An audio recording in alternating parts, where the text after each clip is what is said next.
By now, you're probably sick of hearing about the NFL Combine, but since it's really the only thing going on right now other than washed up wide receivers getting cut, how about we talk about some Combine risers and fallers, and more importantly, why the Combine probably doesn't matter as much as you think. My name is Paul, this is Pure Potential. If you enjoyed today's video, make sure you subscribe to the channel, leave a like, leave a comment, let's get into it. If you're just looking for someone to tell you this guy ran fast, so he's going to be awesome, and this guy ran slow, so he actually sucks, that's not really what this video is about. I am going to talk about some specific players and their combine results, and you can skip ahead in the video if you want to, but I think it's worth taking a step back first and asking the question, how much should we actually care about the combine? We like to analyze and discuss these test results because it's fun. There's nothing else going on at this time of year. But I think it can also cause us to fixate on things that just might not matter very much, at least when it comes to a fantasy perspective. So in an episode of the Late Round podcast from 2020, JJ Zachariason mentions that combine results don't have much signal in his prospect model, that they don't have a major positive or negative effect on how his prospect model expects rookies to perform from a fantasy perspective. I'll put a link to that show in the description, along with his recent combine winners and losers show, which really mirrors a lot of the same thoughts that I had about these prospects. But as JJ speculates in that episode from 2020, I think the reason the combine doesn't have a lot of signal is because of draft capital.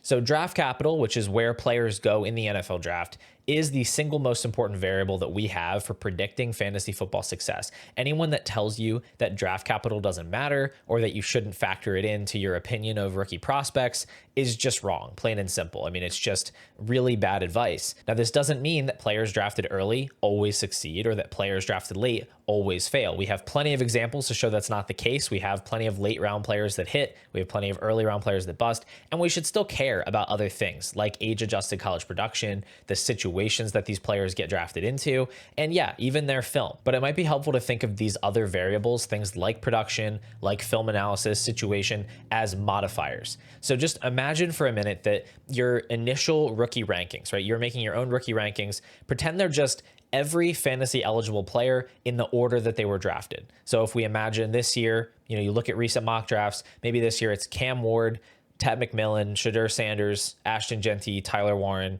etc. You could just draft rookies like that, just off of draft order, and you would actually do pretty well.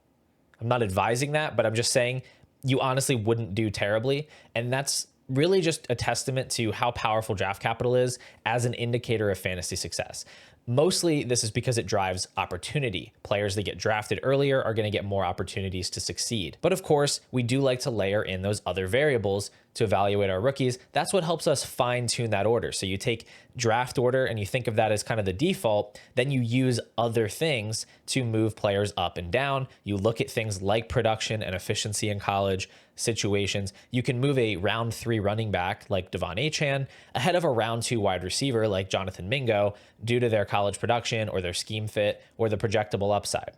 Or in the case of this rookie class, you can move Ashton Genty to the front of the line ahead of everybody, including the quarterbacks, just because of his elite production and efficiency in college, and because of that historical track record of running backs that get drafted in the first round. So the best analysts, like JJ, who I think is one of the absolute best on rookie prospects, are the ones that understand not only which variables matter, being able to separate the signal from the noise, but also how much those variables matter.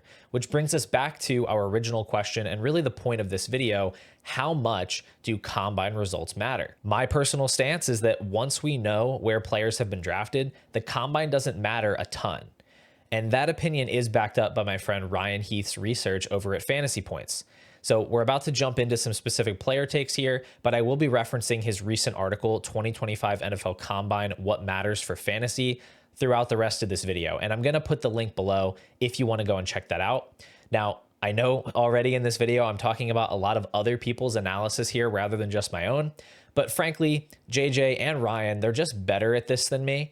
Their background and data gives them great insight on these trends that we see in the rookie process, and I'm happy to defer to them and other people who are just more knowledgeable in this area. My goal here is to just compile all the information that I think is reliable and actionable and try to give that to you now. But anyway, let's move into the wide receiver position, which is the position that I care the least about when it comes to combine results. And I want to discuss Matthew Golden first, who made headlines with his 4.29 40-yard dash. Golden is an early declare from Texas who's been a really late riser in the process. He had a good college football playoffs, and within the last few weeks, he's been getting round one buzz in the NFL draft. Now after the combine, he seems overwhelmingly likely to go in the first. But let's back up here for a second and let's talk about wide receiver testing in general. Ryan Heath points out in his article the NFL's tendency to overdraft speed at the wide receiver position. Think about guys like John Ross, Marquise Goodwin, etc. You can go back and you can find dozens of these players. And this is such a persistent problem that Ryan says once he has controlled for draft capital, wide receiver athleticism, specifically SPORK score, which is the composite athleticism metric that is used by fantasy points, it actually has negative correlation to fantasy production. He specifically says in the article, teams so heavily overvalue athleticism at the wide receiver position to the detriment of other more important traits and football skills that it's actually a slightly negative predictor of production after we control for draft capital. In other words, the more athletic a day one wide receiver is, the more he will lack other important traits, route running prowess, separation ability, etc., on average. NFL teams pull qualitatively worse wide receivers into higher rounds if they are athletic enough, and because teams cannot as easily force volume and production to lesser skilled but highly drafted wide receivers as they can to running backs, since they still have to get open and earn a target no matter how often they're on the field, it results in less athletic and therefore more skilled overall wide receivers outproducing their highly athletic counterparts. To be clear, this doesn't mean that all athletic wide receivers are worse than unathletic ones. Some of the absolute best wide receivers we've ever seen are insanely athletic, but it does mean that draft capital already accounts for wide receiver athleticism and then some. So is it cool that Matthew Golden ran a fast 40? Yeah, of course. Good for him. Does it make him more likely to be a hit in fantasy football? I don't think so. Really, the big takeaway here for Golden is that he is now a near lock for round one, which is good for his value, and it's good for the depth of the class in general. But ultimately, I think the market's excitement is going to outpace mine just due to his lack of college production. He doesn't have a good age-adjusted production profile. His career yards per out run of 1.67 is not impressive. I will likely be leaning into the safety of the round two running backs, the high-end tight end prospects, and even Shedeur Sanders, who could slip to the late first just based on the narratives surrounding him right now. And I'll probably let other people draft Matthew Golden if he's going to be like a mid to late first round rookie pick. Just to wrap things up here with Golden, you can see this tweet, which is also from Ryan Heath, all the round one wide receivers with 95th percentile SPORK scores since 2000. And while there are several Hall of Famers on this list, highlighted in yellow, there are plenty of colossal busts as well. And frankly, the rest of Golden's profile outside of the athleticism is just a lot more similar to John Ross than Jamar Chase. Now, the other wide receiver I want to talk about today is Jayden Higgins. Higgins is a senior from Iowa State, and he's a bigger guy at 6'4", 214. I think he may have really improved his draft stock at the combine after he put up an extremely impressive speed score of 111.6. Speed score is just a metric that combines size and speed, and Higgins' speed score is in the 94th percentile. Now, in his article, Ryan shows that speed score has the highest correlation to draft capital of any of the other combine testing metrics. In other words, players that put up good speed scores are more likely to be drafted higher. Higgins currently sits at 71 overall on the mock draft database consensus big board, but I think there's a good chance that he sneaks into the second round when all is said and done. And that would make his overall profile a lot more interesting because he's not a perfect prospect, but there's enough there. He showed enough production and efficiency throughout his college career that I'm intrigued. And if he was to go in the second round, that would be enough of an endorsement from the NFL that I'd be excited to click him in the second round of rookie drafts. Now, it's worth noting that his teammate Jalen Noel had arguably the best combine for wide receivers.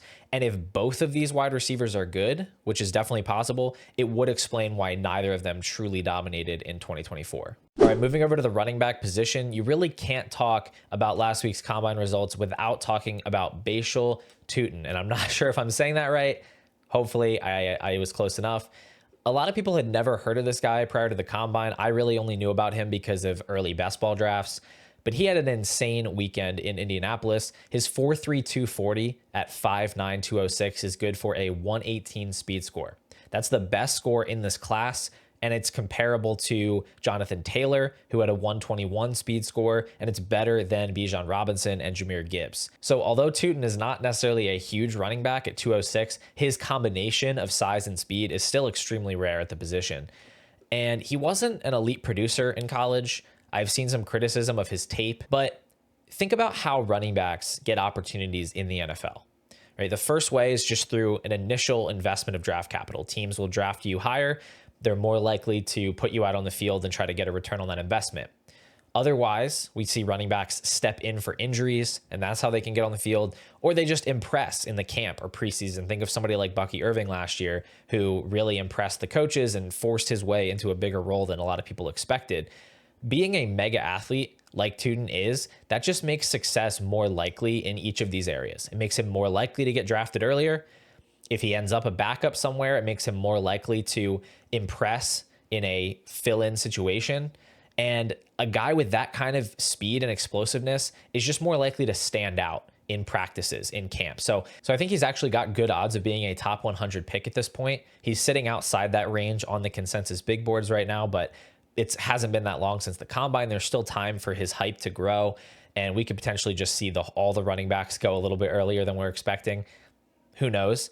If that does happen, he's going to land squarely in the second round of rookie drafts, maybe even the top half of the second round, depending on where he lands. But if he does fall to day 3, if he ends up being like a round 4 pick, I think he's going to be a priority target for me in the third round of rookie drafts. All right, the other running back who really helped himself out at the combine is Omarion Hampton.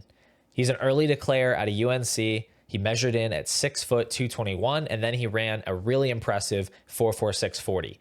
Not quite as fast as Tuten, but also weighs about 15 pounds more. So his 111 speed score is, I think, 3rd in the class, and that's a really awesome mark. Anything over 110 is pretty much elite. Going back to another tweet from Ryan Heath here, we have day 1 running backs with a 110 plus speed score since 2015.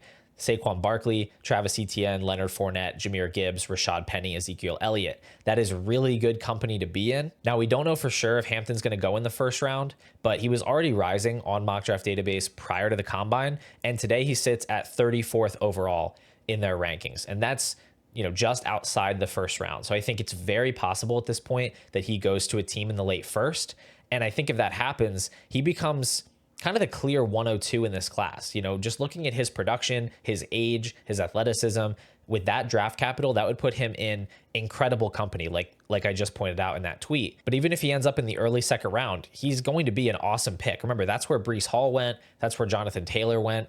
He's still going to look incredible in player comps as an early second round pick. And I love that he has this size speed combo because, like I said with Tuten, it just gives you more outs to success.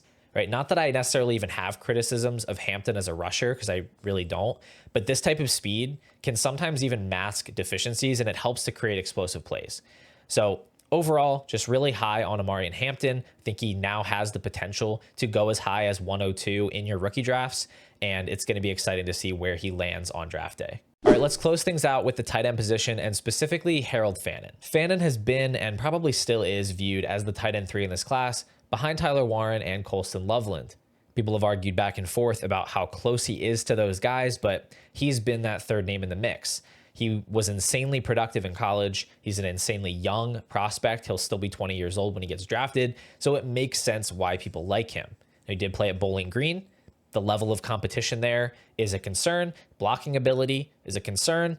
And now his unimpressive athleticism is another red flag for Fannin. Now, to be clear, he didn't completely bomb every drill at the combine. He had a good 3-cone.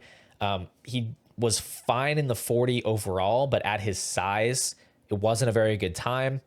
Unfortunately for Fannin, Ryan Heath's research indicates that athleticism, and specifically SPORK score, which again is that fantasy points composite athleticism metric, it combines size and speed and a couple of other things, does have some weight in predicting fantasy production for tight ends. If you look at this chart here, which shows the average fantasy peak for tight ends in their first 3 seasons, we have it sorted out by draft capital and SPORK score. You go to day 2 tight ends that land in the 50th to 75th percentile of SPORK score, they have not been impressive historically. They have not made a big impact, and that's where Fannin is projected to land. He has a 67th percentile spork score after his combine, and he's most likely going to be a day 2 pick in the draft. He's certainly not going to be a first rounder. So if he's not a day 2 pick, then he's going to be a day 3 pick, and that will make his hit rate even worse. Now, from a real football perspective, if you want to get beyond just percentiles and numbers on a spreadsheet, the issue for Fannin is he's just not going to be able to play an every down role as a traditional tight end. He is not big enough. He's not a good enough blocker for that. So in order for him to capture a large enough route share to really matter for fantasy, because we do need our tight ends running a lot of routes in order to be truly impactful tight ends. It's why Dalton Kincaid has struggled so far in the league, because he hasn't been getting enough of the routes. Fannin's going to have to be such a dynamic receiving threat that his team is willing to play him in the slot at the expense of a traditional slot wide receiver. Now, when you look at like Travis Kelce, who's a 92nd percentile spork athlete, that's totally doable. He can do enough as a receiver. He has enough athleticism that it makes sense to just throw him in the slot and let him get open. I think it's less likely for Harold Fannin, even less so after his combine. Anyway, that's going to do it for today, guys. As always, thanks so much for watching the video. Thank you for supporting the channel. If you enjoy my Dynasty content, if you want to catch any future rookie rankings, rookie tiers, mock drafts that I'm going to be doing over the next couple of months, make sure to subscribe to the channel. Really goes a long way. And if you want even more Dynasty content from me, including rookie rankings that are regularly updated, my top 200 Dynasty rankings that include rookie picks, weekly members live streams on YouTube, and private channels in the Pure Potential Discord, consider becoming a YouTube member. You can hit join down below, or you can go to the link in the description. Check that out. I think it adds value. It would really help out the channel. Either way, I'm going to be back soon with another Dynasty video, and hopefully I'll see you then.